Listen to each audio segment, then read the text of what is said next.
Gama. Sénégal, bonjour. Au menu de l'actualité du quotidien, le quotidien ce matin, la crise universitaire. Et là, on peut lire l'escalade, l'escalade. En tout cas, le conseil de l'UCAD suspend les amicales d'étudiants. Informe le quotidien avant d'ajouter cette dernière demande aux étudiants de rester à domicile et d'être à l'écoute de leurs dirigeants. Bon, les étudiants de Saint-Louis, Bambey et Ziguinchor solidaires de leurs camarades de Dakar, la capitale, notent toujours le quotidien. Que retenir d'autre de l'actualité du moment? Sinon, ce que nous livre le journal du groupe Avenir Communication, comprenez, l'APR, l'Alliance pour la République, demande Raki Tak Taf Taf et Johnny Johnny, c'est-à-dire la démission de Bamba Sissé. Bon, retenons en tout cas le titre de Wolf Quotidien, à savoir suspension des amicales des facultés. Les étudiants se braquent, ils rejettent catégoriquement les mesures du conseil académique. Note toujours Wolf Quotidien ce matin. L'autre journal qui s'intéresse à cette actualité, c'est l'Observateur, l'Obs. Bon, le journal du groupe Futur Média, en tout cas de révéler à ça une université de Dakar, les sérieuses mises en garde. Bon, 2 entretiens, 2 alertes majeures, informe l'Observateur, l'Obs. Et dans le journal, c'est Mamadou Demba Ndour, ancien secrétaire général du SAMES et ex-membre de toutes les instances de l'UCAD, et David Célestin Faye, secrétaire général national du SAES, qui tire la sonnette d'alarme sur les risques graves que pourrait engendrer la suspension des amicales ou la mesure arrêtée hier par le conseil académique, précise bien entendu l'Observateur, ce matin. Le point actu sans contour ni détour indiqué, incident tragique à l'université Cheikh Anta Diop de Dakar. L'autopsie et la suspension des amicales ravivent la tension. Bon, lumière et justice, leitmotiv des étudiants et des parents d'Abdoulaye Ba, renseigne bien entendu le point actu ce matin. Le journal, en tout cas, de noter, les parents de l'étudiant soumis à la volonté divine disent ignorer ce qui a causé sa mort. Ignorer ce qui a causé la mort de l'étudiant Abdoulaye Ba, révèle le point actu dans le journal. Les étudiants parlent d'actes de torture et de vandalisme perpétrés à l'UCAD, affaire UCAD toujours, et lit quotidien.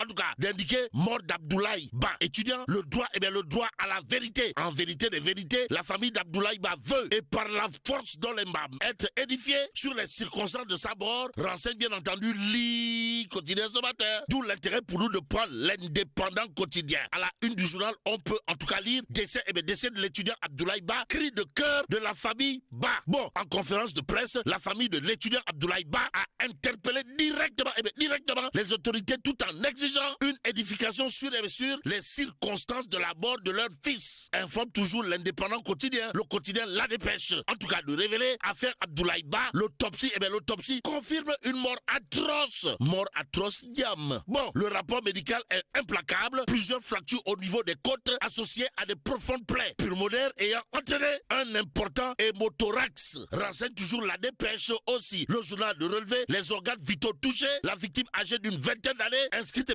en 2e année de médecine à l'université Cheikh Anta Diop de Dakar, n'avait hélas aucune chance de survivre, d'après toujours La Dépêche quotidien. Le Dakarois quotidien sans contour ni détour d'indiquer, rapport d'autopsie établi par le laboratoire d'anatomie et de cytologie pathologique de l'hôpital général Idrissa Pouye de Grand Yoff, ex-CTO sur l'étudiant. Le corps présente des traumatismes d'une extrême gravité, d'où l'intérêt pour le Dakarois quotidien de faire retenir Abdoulaye Ba a souffert. Et face à cette souffrance et cette douleur, en relief quotidien d'afficher la réaction chirurgicale, signé le RUR, le réseau universitaire républicain, dirigé par le professeur titulaire Moussa Baldé, ancien ministre de l'enseignement supérieur de son état. Et en l'état, on peut lire à la une de En relief quotidien, crise universitaire et tension sur les campus. Le réseau des universitaires républicains exige Raki Tak Taf Taf et Johnny Johnny le retrait des forces de l'ordre et le paiement des bourses. Retenons en tout cas que réunis en session extraordinaire à Dakar, le réseau des universitaires républicains, en abrégé RUR, dirigé par le professeur titulaire Moussa Baldé, président du conseil départemental de Kolda et ancien ministre de l'enseignement supérieur de son état, est monté au créneau face à la crise qui secoue les universités sénégalaises après le décès tragique de l'étudiant Abdoulaye Ba et la fermeture de plusieurs campus. Note toujours En relève quotidien le journal, en tout cas de relever, le réseau appelle et appelle au retrait des forces de sécurité, à la libération des étudiants interpellés et à l'ouverture d'une enquête indépendante. Et c'est en toute indépendance que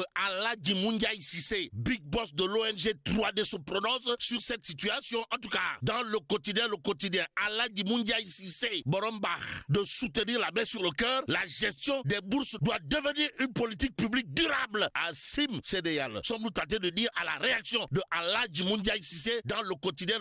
En tout cas, Aladji Moundiaye Cissé de l'ONG 3D, Reina Konyari Teng, au regard de sa réaction magistrale, voire chirurgicale, à lire dans le quotidien ce matin, l'évidence quotidien, de s'intéresser à la vision d'État, pour la réindustrialisation du Sénégal. Et là, il convenait de retenir que Dieu est grand. Mais Ali Ounsar, notre n'est pas petit. Bon, Ali Ounsar pose les bases d'une alternative économique nationale à propos de la vision d'État pour la réindustrialisation du Sénégal, informe en tout cas l'évidence ce matin. L'autre journal qui en parle s'appelle Le Point Actu. Le quotidien en question, en tout cas, de révéler politique territoriale, Ali Ounsar Noto, une vision d'État pour la réindustrialisation du Sénégal, aux Sénégalaises et aux Sénégalais. Retenons en tout cas que pour Ali Ounsar Noto, il est question de transformation territoriale comme levier de croissance, informe en tout cas Le Point Actu quotidien. Le journal d'ajouter qu'il sera question également d'une architecture industrielle ambitieuse. Aussi, notre Jobas Smart City épouse désormais les contours de la crédibilité. Pour l'exemple, explique en tout cas Le Point Actu ce matin. Le Point Info. Le Point Info de nous amener à Mbour. Pourquoi faire? Pour parler du centenaire de la ville. Et là, celui qui a mis les petits plats dans les grands, histoire de célébrer le centenaire de la ville de Mbour dans cette histoire, c'est monsieur le maire Cheikh Issa Sall. En tout cas, Cheikh Issa Sall, au regard de ce que nous livre Le Point Info, le journal en tout cas de révéler, Mbour lance les festivités de son centenaire. Cap-Vert, une Smart City, ancrée bien entendu dans cette tradition. Bon, à l'occasion de son centenaire, c'est-à-dire 1926-2026, Mbour engage sous la conduite du maire Cheikh Issa Sall et avec l'appui du préfet Amadou Diop, une transformation stratégique visant à faire de la ville une Smart City. En tout cas, une Smart City durable, voilà ce qu'entend faire les autorités de Mbour, emmenées par leur maire. Si on en croit bien entendu Le Point Info ce matin. Pendant ce temps, Le Point Info continue de nous amener à la chambre d'accusation financière, histoire de nous renseigner liberté provisoire confirmée pour Farba Ngom. En d'autres termes, la justice vient de confirmer la liberté provisoire de Farba Ngom. Si on en croit Le Point Info, information qui intéresse à plus d'un titre. Les Échos, à la une du journal, on peut en tout cas lire recours sur le contrôle judiciaire accordé au maire de Agnam. Farba Ngom, Farba Ngom bat encore à plate couture, c'est-à-dire fait encore mordre la poussière ou inflige une deuxième déculottée à ses adversaires. Bon, la chambre d'accusation financière rejette catégoriquement l'appel du parquet et lui accorde la liberté provisoire, renseigne en tout cas les Échos. Échos favorables, sommes-nous tentés de dire, si on en croit cette fois le Dakarois quotidien, le journal de parler de décision de la chambre d'accusation du tribunal financier. Et là, on peut lire LP confirmé pour Farba Ngom. Bon, et pendant ce temps, Direct News de parler d'affaires du faux, le Drian, 4 millions d'euros, histoire de titrer l'impératif de clarification exigé par Abdou Khadr Sall. Bon, les révélations et déclarations récentes de monsieur Gilbert Chikli sur l'affaire dite du faux, le Drian, remettant au cœur du débat public une question qui ne peut rester sans réponse. Comment un virement de 4 millions d'euros aurait-il pu être effectué par l'ex-président du Sénégal, Macky Sall,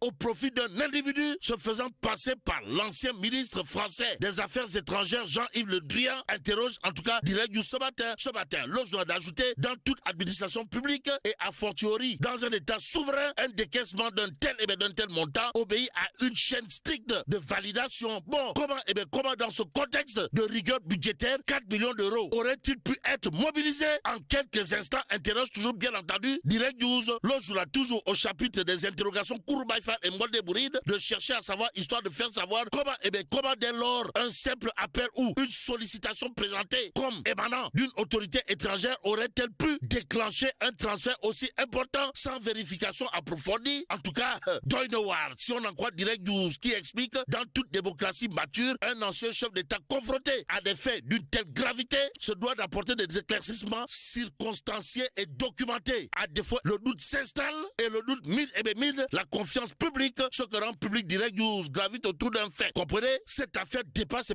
les personnes, elle concerne la solidité de l'État. Le Sénégal mérite des institutions fortes il mérite une gouvernance transparente, il mérite que chaque franc public soit protégé avec rigueur. La clarification est aujourd'hui impérative. L'histoire jugera les silences, mais la justice, elle, doit établir les faits. Et là, ce que fait Dakar Times, de révéler consensus de l'Union africaine autour de la candidature de Macky Sall, le Sénégal attendu. Et là, celui qui fait face à l'histoire d'après Dakar Times, c'est monsieur le président, son excellence Bassirou Diomaye Faye. En attendant, terminons avec Source A, le journal en tout cas, d'indiquer droit de réponse suite à sa visite des chantiers de l'entreprise Ecotra à Diamniadio. Tahirou Sarr revient à la charge des toits.